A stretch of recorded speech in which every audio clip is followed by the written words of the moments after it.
काफी students problem face करते हैं in solving legal reasoning questions. आपको इस तरह से गाइड किया जाता है ओवर यूट्यूब। सैडली आपको ये बात बोली जाती है कि आपको कॉन्स्टिट्यूशन, कॉन्ट्रैक्ट, टॉर्ट इन सब की नॉलेज होनी चाहिए ताकि आप इन क्वेश्चंस को सॉल्व कर पाओ। हाउएवर मुझको ये लगता है कि अगर आपको उन सब्जेक्ट्स की नॉलेज है और आप उसके बेसिस पे इन क्वेश्चंस को सॉल्व करते हो, you can get your answers wrong. इसलिए मैं टाइम एंड अगेन अपनी वीडियोस में रिपीटेडली आपको बोलती आई हूँ कि legal reasoning is separate from legal aptitude. आपको लीगल सब्जेक्ट्स की नॉलेज की रिक्वायरमेंट नहीं है फॉर लीगल रीजनिंग। अभी आपके कुछ एग्जामिनेशंस पास आ रहे हैं, जैसे एमएचसीटी का एग्जामिनेशन, जहां पे काफी क्वेश्चंस लीगल रीजनिंग से आते हैं। सो जस्ट इन केस कि आप इन एग्जाम्स की तैयारी कर रहे हो एंड यू डोंट वांट कि आपके क्वेश्चंस वो गलत हो, आपको एक सटीक तरह से पता लग जाए कि कैसे इन क्वेश्चंस को सॉल्व करना है, तो ये वीडियो देखना आपके लिए बहुत जरूरी है। Let's start with this video. Hi guys, I am Ayushi, your mentor for law based examinations, and welcome to law digest. So ये लीगल रीजनिंग के क्वेश्चन सॉल्व करते कैसे हैं, मैंने एक हाइपोथेटिकल क्वेश्चन आपके लिए क्रिएट किया है और मैं आपको इसमें बताऊंगी भी कि क्या प्रॉब्लम है अगर आप लॉ की नॉलेज रखते हो, तो फिर आपको ऐसे क्वेश्चन में कहाँ प्रॉब्लम आती है जिससे आपका आंसर गलत भी हो सकता है। सो क्वेश्चन ये कहता है कि no person shall be prosecuted for the same offence twice. मतलब कि अगर किसी ने कोई भी ऑफेंस किया है, उस ऑफेंस की सजा उसे 2 बार नहीं मिलेगी। अब फैक्ट्स क्या है?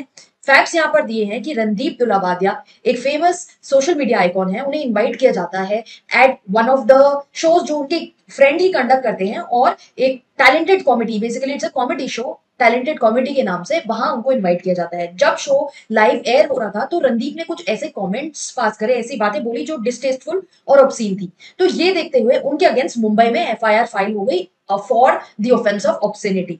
अब क्या होता है, ये वीडियो वायरल हो जाती है। The video became viral and a few days letter एक और एफआईआर फाइल होती है उनके अगेंस्ट असम में फॉर द चार्ज ऑफ ऑब्ससेनिटी। तो अब हमें ये देखना है कि उनपे जो पनिशमेंट आएगी वो कहाँ आ सकती है, कैसे पनिशमेंट आएगी।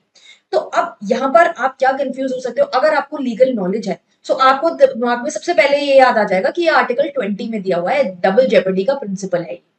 बट ये सब अभी यहाँ पर इन क्वेश्चंस में नहीं लगाने, simply go by the principle. Principle में ऐसा कुछ नहीं है जो आपको समझ नहीं आएगा, वो बेसिक लैंग्वेज में ही लिखा हुआ है। You will be able to understand what the principle is saying, और फैक्ट्स तो आप समझ ही सकते हो पढ़ के। अब यहाँ पर ऑप्शंस देखते हैं। Randeep can be punished in Assam and his friend will be punished in Mumbai. तो ये कह रहा है कि रणदीप को आप असम में पनिश कर दो और फ्रेंड को बॉम्बे में पनिश कर दो। अब ये एक तरह से एक सोल्यूशन बताया इस ऑप्शन ने, बिकॉज ऑफ द फैक्ट कि अगर हम ये मान के चले कि सेम ऑफेंस के लिए सेम बंदे को आप 2 बार पनिश नहीं कर सकते हो, तो एक को कहीं पे पनिश कर लो, क्योंकि फ्रेंड के जो सेट है शो का वो बॉम्बे में है, तो वहां पे फ्रेंड को पनिश किया जा सकता है। ठीक है, एक ये लॉजिक लगाया। Then he can be prosecuted since reporting in Assam happened a few days later. तो सेम डे पे नहीं एफआईआर फाइल हुई है, अलग अलग दिन एफआईआर फाइल हुई है, असम में बाद में हुई है। तो maybe they are trying to say कि अगर आप उनको सेपरेट डे पे पनिश करोगे तो that will not fall under this principle. But principle जब आप देखोगे यहाँ पे डे की बात तो कुछ करी ही नहीं है। सो वो चाहे 1 साल बाद भी हो सकता है, चाहे 5 महीने बाद भी हो सकता है। We will take the principle as conclusive, हम उसमें कोई फैक्ट्स ऐड नहीं करेंगे। Then he cannot be prosecuted as he was merely a guest on the show। वो एक गेस्ट की तरह से शो पे आए थे, तो उनको प्रोसिक्यूट नहीं किया जा सकता। आपको मॉरली ऐसा लग सकता है कि अच्छा हाँ, वो तो गेस्ट की तरह आए थे, तो शो तो उनका नहीं है, फ्रेंड को पनिश किया जाना चाहिए। बट ये सब आपकी अजम्पशंस हैं। You have to strictly go by what is being said in the question. Question में क्लियरली बोला है एक इंसान को सेम ऑफेंस के लिए 2 बार पनिश नहीं किया जाएगा। तो आपका ऑप्शन भी इस तरह से चूज होना चाहिए कि जो प्रिंसिपल है वो उस आंसर में रिफ्लेक्ट होता हो। हम ये चूज नहीं कर सकते कि अच्छा ये कन्वीनियंट ऑप्शन है या बी कन्वीनियंट है या सी कन्वीनियंट है, बेस्ड ऑन व्हाटएवर। अब ये तीनों ऑप्शंस के लिए आप देखोगे कोई ना कोई अजम्पशन प्रिजम्पशन आप अपने दिमाग में बनाओगे अगर आप इन ऑप्शंस को चूज करते हो। मेन की इन ऑप्शंस की यही है कि आपको कुछ भी अज्यूम नहीं करना है पहले से। You don't have to assume anything, take the principle and facts as conclusive.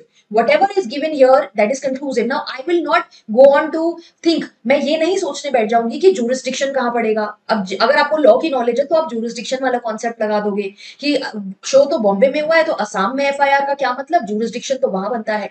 या आप में से कुछ लोग ये लगा दोगे कि असम में वीडियो वायरल हो रही है, 0 एफआईआर भी तो होती है, जुरिस्डिक्शन जरूरी नहीं है, तो असम में भी एफआईआर हो सकती है।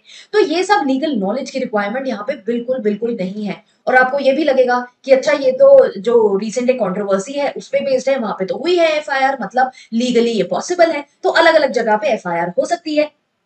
ये चीजें हम अपने जो कॉमन सेंस, कॉमन नॉलेज या लीगल नॉलेज से डिराइव्ड है वो नहीं लगाएंगे, हम सिर्फ प्रिंसिपल और फैक्ट से चलेंगे। Howsoever observe the conclusion में भी, चाहे यहाँ पे कुछ भी कंक्लूजन बन गया है जो लीगली वैलिड ना हो। अब जैसे प्रेजेंट ये जो केस है, अगर हम ये देखें कि जो कंट्रोवर्शियल केस है वहां पे मल्टीपल स्टेट्स में एफआईआर हुई, और वो जो एफआईआर मल्टीपल स्टेट्स में हुई वो हो सकती थी इसलिए हुई, बट जो एप्लीकेंट है उन्होंने कोर्ट के सामने ये प्ली रखी थी कि ये जो डिफरेंट स्टेट्स में एफआईआर हुई है इन्हें कंपाइल करके एक एफआईआर बॉम्बे में सुनी जाए, multiple FIR to be clubbed into one because they are dealing with the same subject. ठीक है, बट ये सब यहां पर मैटर नहीं करता है। ऑप्शन डी क्या कहता है, he can not be prosecuted for the same offence again. तो ये हमारा जो प्रिंसिपल है, प्रिंसिपल में भी तो यही बात करी गई है that no person shall be prosecuted for the same offence twice. So considering कि यहाँ पे चार्ज ऑब्सिनिटी का था, रणदीप के अगेंस्ट था, तो अब रणदीप को दो बार सेम बात के लिए पनिश नहीं किया जा सकता, इसलिए ऑप्शन डी हमारा यहाँ पे करेक्ट आंसर है, और ये सारे ऑप्शंस यहाँ पर करेक्ट आंसर की कैटेगरी में नहीं आएंगे। So this is essentially how you solve your legal reasoning questions. आपने देखा कि मैंने किस तरह से अजम्पशंस भी लगाई, आपको लीगल नॉलेज लगा के भी बताया कि कैसे क्वेश्चन गलत हो सकता है।